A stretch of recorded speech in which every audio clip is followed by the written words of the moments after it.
विदर्भाचे नंदनवन म्हणून ओळखल्या जाणाऱ्या चिखलदऱ्यात उभ्या राहणाऱ्या आशियातील तिसऱ्या क्रमांकाच्या भव्य स्कायवॉक प्रकल्पाला आता वेग आला आहे। बडनेरा विधानसभा क्षेत्राचे आमदार रवी राणा यांनी आज प्रत्यक्ष स्थळी भेट देत बांधकामाची पाहणी केली असता अत्याधुनिक तंत्रज्ञानासह बांधला जाणारा हा स्कायवॉक पुढील 4 महिन्यात पर्यटकांसाठी खुला होणार असल्याची माहिती पाहणी दरम्यान देण्यात आली। अमरावती जिल्ह्यातील चिखलदरा निसर्ग संपन्न दऱ्याखोरीचं अनोखं सौंदर्य असलेलं विदर्भाचं प्रमुख पर्यटन स्थळ।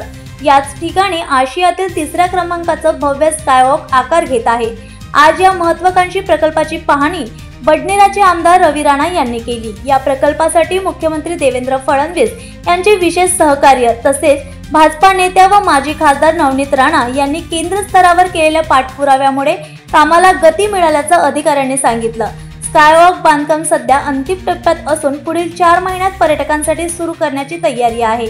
हा स्कायवॉक चिखलदऱ्याच्या निसर्गरम्य दरीचे अनोखे दर्शन घडवणारा असून भविष्यातील पर्यटनाला नवा अध्याय मिळणार आहे, असं आमदार राणा यांनी सांगितलं। पर्यटकांसाठी सुरक्षित, रोमांचक आणि भव्य अनुभव देणाऱ्या या स्कायवॉकमुळे चिखलदऱ्याचे वैभव अधिक उजळणार आहे।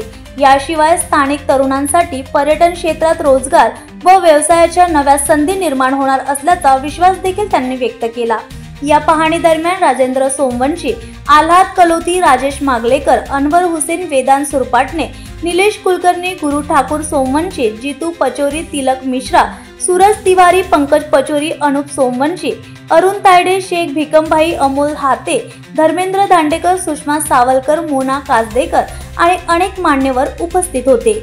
न्यूज एक्सप्रेस साठी सचिन करडे, अमरावती।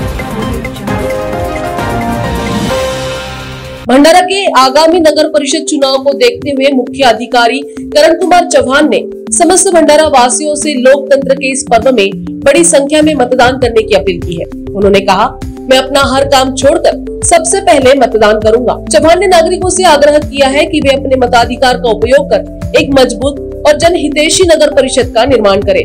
नगर परिषद भंडारा की आगामी चुनाव प्रक्रिया को लेकर नागरिकों में अब उत्साह बढ़ता दिखाई दे रहा है।